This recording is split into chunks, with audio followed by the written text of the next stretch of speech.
అమ్మాయిలకి డ్రైవింగ్ రాదని ఎవరు చెప్పారు మీకు? అవునా? చూపించు. ఇది చూడండి.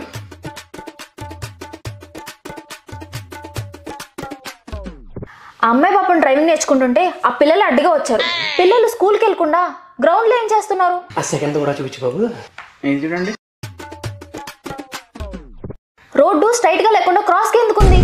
అది స్ట్రైట్గా లేని వలన అమ్మాయి పడిపోయింది. ఇది లాస్ట్ మేడం.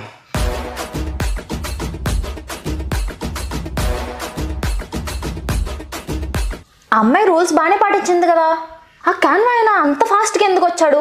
అమ్మాయి రూల్స్ పాటించి ఇండికేటర్ వేసి మరీ వెళ్ళింది. ఇవన్నీ కాదు మేడం, మిమ్మల్ని ఒకటే క్వశ్చన్ అడుగుతాం. అడుగు. ఇప్పుడు స్కూటీకి ఎన్ని గేర్లు ఉంటాయి? కొన్ని వాటికి 4 ఉంటాయి, కొన్ని వాటికి 5 ఉంటాయి. హలో హలో, పాపం వీళ్ళకి డ్రైవింగ్ రాదనుకుంటా.